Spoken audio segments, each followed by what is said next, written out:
नमस्ते विद्यार्थी मित्रांनो, इयत्ता 7वी विषय गणित मराठी माध्यम प्रकरण 10वे बँक व सरळ व्याज या प्रकरणातील पुढचा जो मुद्दा आहे की सरळ व्याज कसं काढायचं।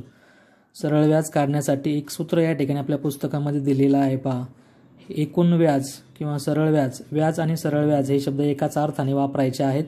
तर एकूण व्याज बरोबर मुद्दल गुणिले दर गुणिले काळ, काळ म्हणजे मुदत, आणि याला सगळ्यांना भागिले 100 अशा प्रकारचं एक सूत्र बनवलेलं आहे।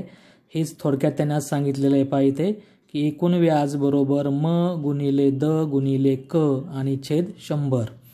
तर इथे याप्रमाणे एकूण व्याज बरोबर म गुणिले द गुणिले क छेद 100 किंवा भागिले 100 अशा प्रकारचे हे सूत्र आपण लक्षात ठेवणार आहोत आणि याचा वापर करून आपण सराव संच 40 मधील उदाहरणं या ठिकाणी या व्हिडिओमध्ये सोडवणार आहोत आणि म्हणून अगदी शेवटपर्यंत आपण हा व्हिडिओ लक्षपूर्वक पाहायचा आहे। तर इथे म म्हणजे काय? म म्हणजे मुद्दल असणार आहे।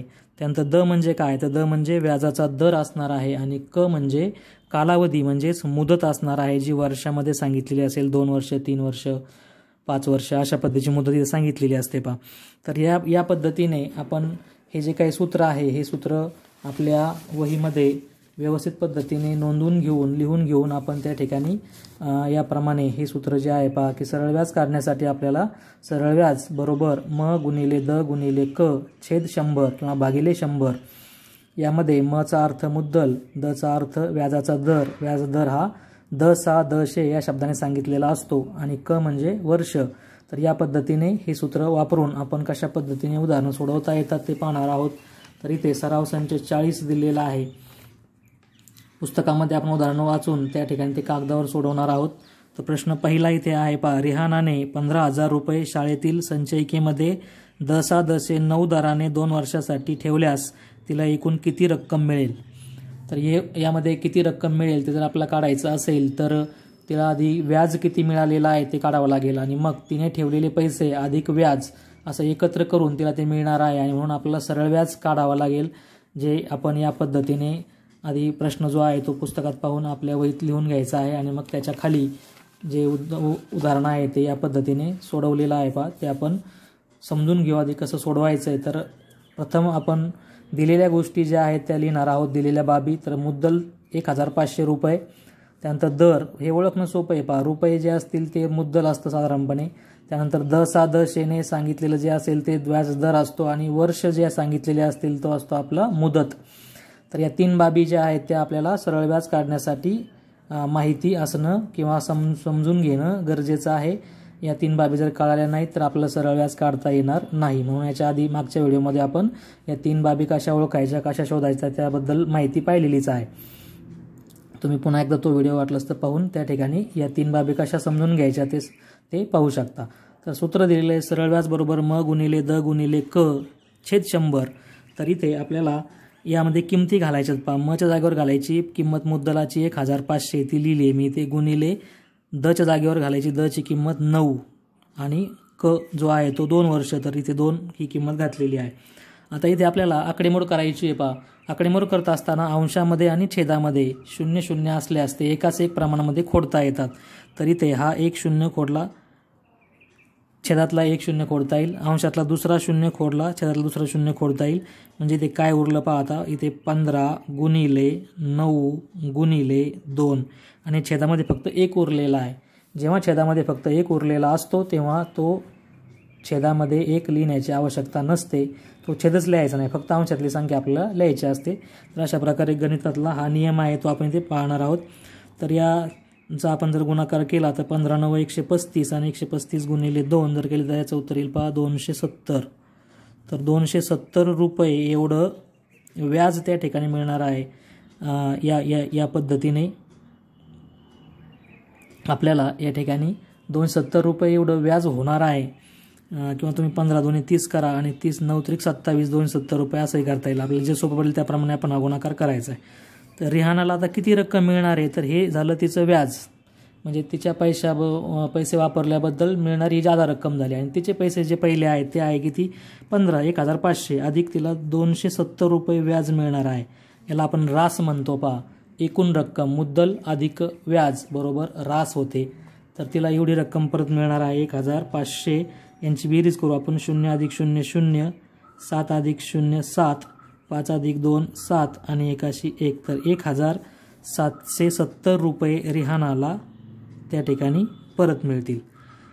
बचत तिने जे काही संचयिकामध्ये पैसे ठेवले होते ते 2 वर्षानंतर तिला 1770 रुपये परत मिळणार आहेत. तर अशा रीतीने हे उदाहरण प्रश्न पहिला जो आहे तो आपण इथे सोडवलेला आहे पहा. यानंतर प्रश्न दुसरा जो आहे तो आपण पुस्तकातनं समजून घेऊयात. जेठालाल यांनी बँकेकडून दशांशे 10 दराने 2,50,000 रुपये 5 वर्षाच्या मुदतीने गृहकर्ज घेतले. तर त्यांना प्रत्येक वर्षी किती व्याज द्यावे लागेल, तसेच त्यांना बँकेला एकूण किती रक्कम द्यावी लागेल. तर 2 प्रश्न विचारलेले आहेत तिथे. तुम्हाला फक्त एका वर्षासाठी किती व्याज द्यावं लागेल असं विचारलं आहे आणि एकूण रक्कम किती द्यावी लागेल असंही विचारलं आहे. तर आपल्याला आधी एका वर्षाचं व्याज काढायचं आहे, त्याच्यावरनं 5 वर्षाचं व्याज काढायचं आहे आणि मग ते 5 वर्षाचं व्याज आणि त्यांनी घेतलेली जी रक्कम आहे ती त्यांची बेरीज म्हणजे रास त्याची आपल्याला काढायची. बँकेला किती रक्कम परत करावी लागेल ते काढणं म्हणजेच रास काढणं. या पद्धतीने आपण आधी दिलेली जी माहिती आहे ती लिहून घ्यायची असते. पहा प्रश्न सोडवताना दिलेली माहिती आहे. मुद्दल बरोबर 2,50,000 रुपये, व्याजाचा दर बरोबर 10,10, मुदत बरोबर 5 वर्ष. मुदत जरी 5 वर्ष सांगितली असली तरी त्यांनी आपल्याला एका वर्षासाठीच किती व्याज द्यावा लागेल असा प्रश्न विचारला असल्यामुळे आपण इथे 1 वर्ष ही मुदत आपण वापरणार आहोत उदाहरण सोडवायला. सरळ व्याज आपल्याला माहीत नाही आहे म्हणून त्याच्यापुढे मी प्रश्नचिन्ह दिलेलं आहे. रास आपल्याला काढायची म्हणून त्याच्यापुढे काय लिहिलं आहे प्रश्नचिन्ह. ज्या गोष्टी माहीत नाहीत त्याच्यापुढे आपण प्रश्नचिन्ह मांडायचं आहे आणि त्याचं उत्तर आपल्याला शोधायचं आहे. तर इथे एका वर्षासाठी द्यावे लागणारे सरळ व्याज आपल्याला आधी काढायचं आहे. तर हे सरळ व्याज आपल्याला या पद्धतीने काढता येईल. पहा सरळ व्याज बरोबर म गुणिले द गुणिले क छेद 100.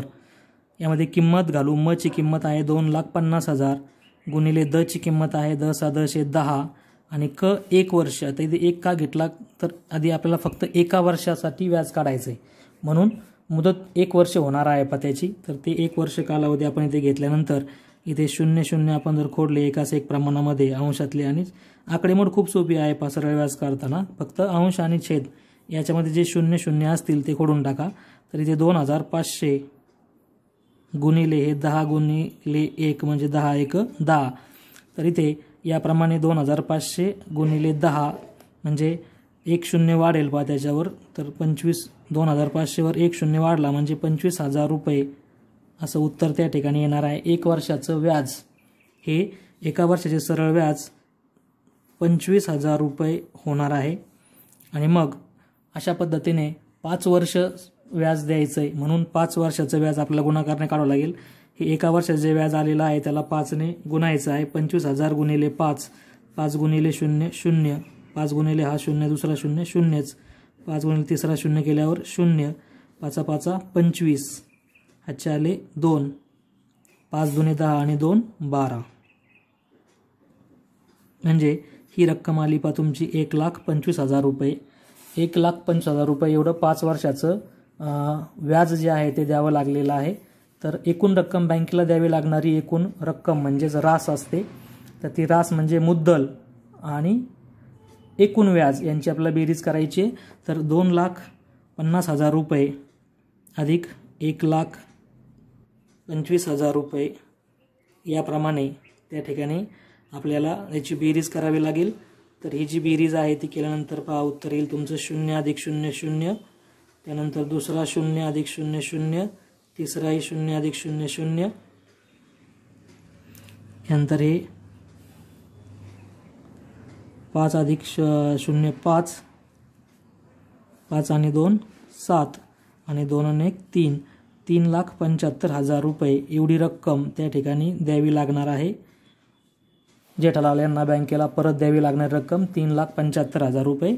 त्यांनी घेतले होते 2,50,000 रुपये परंतु त्यांना जे व्याज आहे ते व्याज 1,25,000 रुपये त्यांचं 5 वर्षाचं व्याज होतं आहे. ते व्याज आणि त्यांनी घेतलेले पैसे असे एकत्र करून 3,75,000 रुपये एवढी रक्कम त्या ठिकाणी द्यावी लागेल परत. 2 उत्तर विचारले आहेत ते खाली आपण लिहू. पहा जेठालाल यांना प्रत्येक वर्षी एका वर्षी 25,000 रुपये व्याज द्यावं लागणार आहे. एवढं व्याज एका वर्षाचं. व त्यांना बँकेला एकूण किती रक्कम द्यावी लागली परत 3,75,000 रुपये एवढी रक्कम त्या ठिकाणी बँकेला परत द्यावी लागणार आहे. तर अशा पद्धतीची ही दोन उत्तर आपल्याला विचारलेली आहे तिथं. हे पहिलं उत्तर 1 वर्षासाठी किती व्याज आणि हे दुसरं उत्तर तुम्हाला बँकेला जेठालाल यांना बँकेला किती रक्कम परत द्यावी लागेल. तर या पद्धतीने हे उदाहरण आपल्याला सोडवता येईल. व्हिडिओ पॉज करून आपण हे उत्तर जे आहे ते इथून इथपर्यंत व्यवस्थित पद्धतीने लिहून घेऊ शकता. यानंतर प्रश्न तिसरा. श्रीकांतने 85,000 रुपये 10,7 दराने 2.1/2 वर्षासाठी बचत बँकेत ठेवले. तर त्यांना मुदतीच्या शेवटी किती सरळ व्याज मिळाले. तर सरळ व्याज फक्त काढायचं आहे आपल्याला. इथे रास काढा विचारलेलं नाही आहे, फक्त सरळ व्याज डायरेक्ट विचारलेलं आहे. त्यामुळे दिलेल्या ज्या गोष्टी आहेत त्या दिलेल्या गोष्टी आपण व्यवस्थित पद्धतीने समजून घेऊन आधी त्या लिहायच्या आहेत. प्रश्न तिसऱ्याचे उत्तर. मुद्दल बरोबर 85,000 रुपये. त्यानंतर व्याजाचा दर 10,7 सांगितलेला आहे. मुदत जी अपूर्णांकात दिलेली 2.1/2 म्हणजे 2 पूर्ण आणि 1/2 म्हणजे अर्धा, याला आपण अडीच असं म्हणतो. तर हे अडीच जे आहे ते दशांश अपूर्णांकामध्ये आपल्याला घ्यायचे करून त्याचं रूपांतर 2.5 2.1/2 म्हणजेच 2.5. हा बदल करणं गरजेचं आहे, तरच तुम्हाला पुढची क्रिया करता येईल, गुणाकार करणं सोपं होईल, नाहीतर मग आपली अडचण होऊ शकते म्हणून हा बदल करून घ्यायचा. इथे सूत्र लिहायचं आहे. सरळ व्याज बरोबर म गुणिले द गुणिले क छेद 100. किमती घालायच्यात. म म्हणजे मुद्दल 85,000 गुणिले द 7 गुणिले क म्हणजे कालावधी म्हणजे मुदत वर्ष 2.5. 0 आपण खोडूया तिथे 1 0 एकाच एक प्रमाणात दुसरा खोडला तर इथे 850 गुणिले 7 गुणिले 2.5 या पद्धतीने हा गुणाकार जो आहे तो आपल्याला करावा लागेल. तर हा गुणाकार आधी आपण पहिला गुणाकार करू. 850 गुणिले 7 किती होतात, तर याचा कच्च्या कागदावरती हा गुणाकार करूयात. 850 गुणिले 7 7 गुणिले 0 0 7 5 35 हातचे आले 3 7 8 56 56 आणि 3 59 5,950 म्हणजे इथे या ठिकाणी 5,950 गुणिले 2.5. तर याला पुन्हा 2.5 ने गुणायचं आहे. याला पुन्हा 2.5 ने गुणू. 2.5 ने गुणणे म्हणजेच काय करायचं आपल्याला, दशांश नाही समजून गुणाकार करायचा आहे.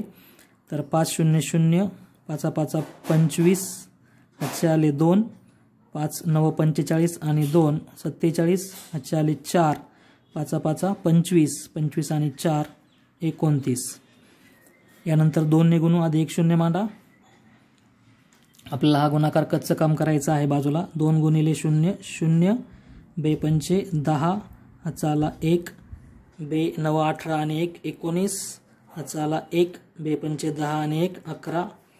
या पद्धतीने 0 5 7 9 9 18 हातचा आला 1 2 आणि 1 3 1 4 आणि 1 अशी 1. यामध्ये दशांश चिन्ह मांडावं लागेल. 1 दशांश चिन्हाच्या पुढे एक घर आहे त्यामुळे दशांश चिन्ह मांडावं लागेल. आपलं उत्तर येईल 14,875 रुपये. तर इथे याचं उत्तर आलेलं आहे 14,875 रुपये. याप्रमाणे श्रीकांतला मुदतीच्या शेवटी 14,875 रुपये इतकं व्याज त्या ठिकाणी मिळालेलं आहे. कारण त्याने ठेव ठेवलेली होती आणि ठेव ठेवलेली असल्यामुळे त्याला त्या ठिकाणी व्याज बँकेकडनं मिळतं. आपण जेव्हा बँकेत ठेव ठेवतो तेव्हा बँकेकडनं आपल्याला व्याज मिळतं आणि आपण जर बँकेकडनं कर्ज घेतलं असेल तर आपल्याला बँकेला त्या ठिकाणी व्याज द्यावं लागतं. हा फरक आहे. कर्ज घेणे आणि ठेव ठेवणे या दोन गोष्टी परस्परांच्या विरुद्ध आहेत. प्रश्न चौथा या ठिकाणी दिलेला आहे तो आपण समजून घेऊ. व्याजाच्या काही दराने 5,000 रुपये मुद्दलावर 4 वर्षात 1,200 रुपये व्याज होते तर त्याच दराने त्याच मुदतीत 15,000 रुपये मुद्दलाचे व्याज किती होईल.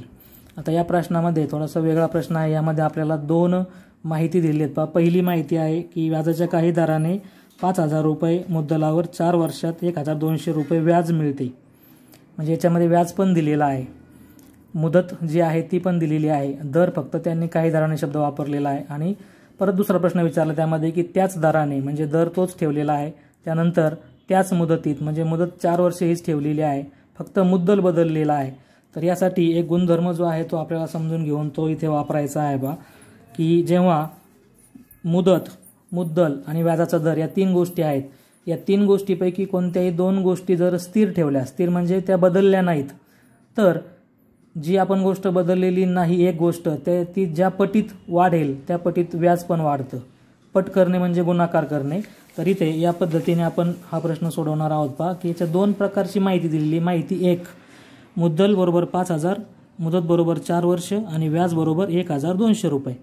आणि जे काही त्यांनी दर आहे तो काही दराने म्हणजे तो स्थिर आहे, तो सांगितलेला नाही आहे. माहिती क्रमांक 2, मुद्दल बरोबर 15,000 रुपये, मुदत बरोबर 4 वर्ष, तीच आहे मुदत, बदललेली नाही आणि व्याज मात्र आपल्याला काढायचं आहे माहिती नंबर 2 साठी. तर इथे गुणधर्म काय आहे पहा की व्याजाचा दर आणि मुदत न बदलल्यास, या गोष्टी बदललेल्या नाहीत पण त्या स्थिर ठेवलेल्या आहेत. व्याजाचा दर तोच ठेवला, पहिला माहितीमध्ये असलेलाच दर आहे आणि मुदत पण पहिल्या माहितीमध्ये असलेलीच मुदत आहे.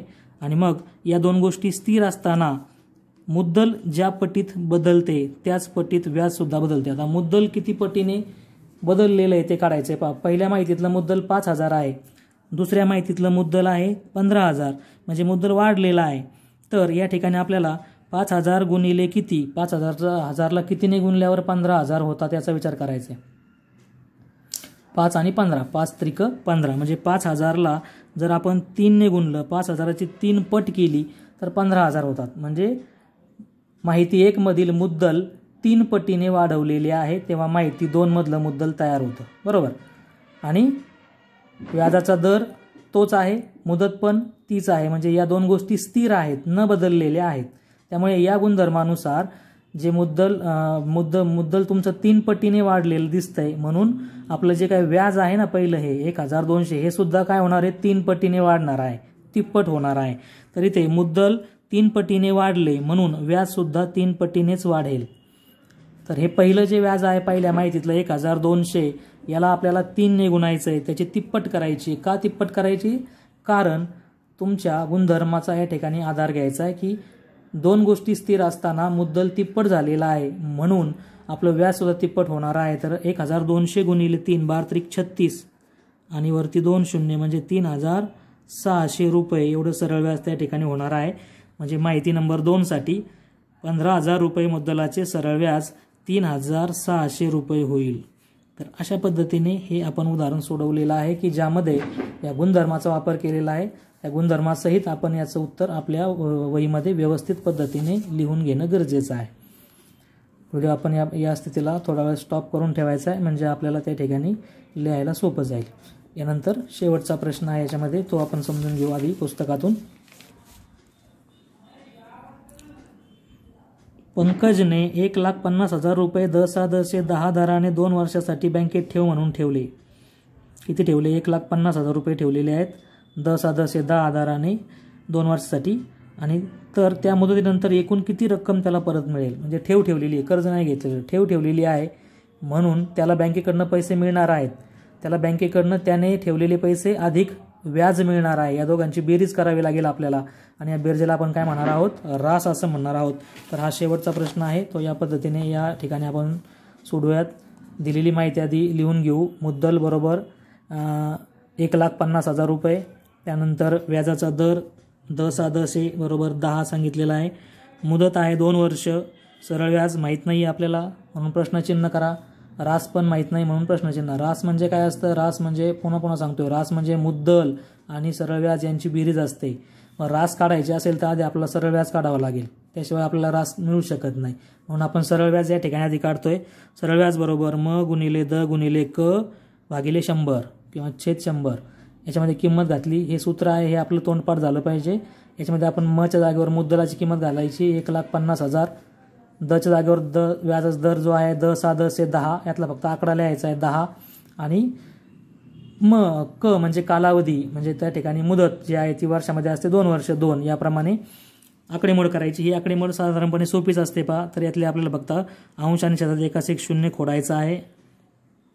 2 शून्य खोडल्यानंतर तुमच्या छेदामध्ये 1 उरेल, मग छेद लिहायची गरज नाही. मग आता काय लिहावं लागेल? 1,500 गुणिले 10 गुणिले 2 बरोबर. म्हणजे इथे हे तुमचे 15 1 15, 15 2 30 आणि 30 वर 3 शून्य येतील पहा.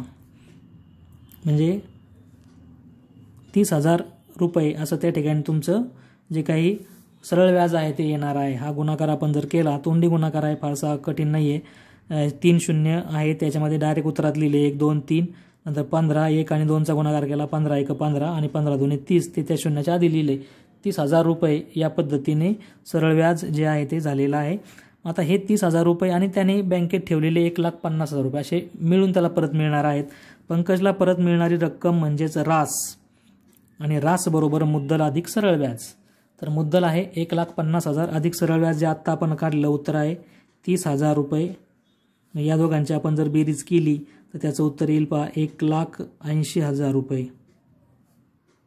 बेरीज करा 0 0 0 0 0 अधिक 0 0 पुन्हा 0 अधिक 0 0 त्यानंतर 0 अधिक 0 0 5 अधिक 3 8 आणि 1 याप्रमाणे 1,80,000 रुपये एवढी रक्कम त्याला परत मिळणार आहे. पंकजला मुदतीनंतर एकूण 1,80,000 रुपये परत मिळतील. या पद्धतीने हा प्रश्न 5वा जो आहे तो आपल्याला सोडवता येईल. व्हिडिओ या स्थितीमध्ये आपण पॉज करून स्टॉप करून ही जी उत्तरं आहेत ती आपल्या गणिताच्या वहीमध्ये लिहून घेणं गरजेचं आहे. व्हिडिओ आवडल्यास त्याला लाईक करा, चॅनलला सबस्क्राईब केलं नसेल तर सबस्क्राईब करा आणि इतर मित्रमैत्रिणींसोबत व्हिडिओ शेअर करा. धन्यवाद.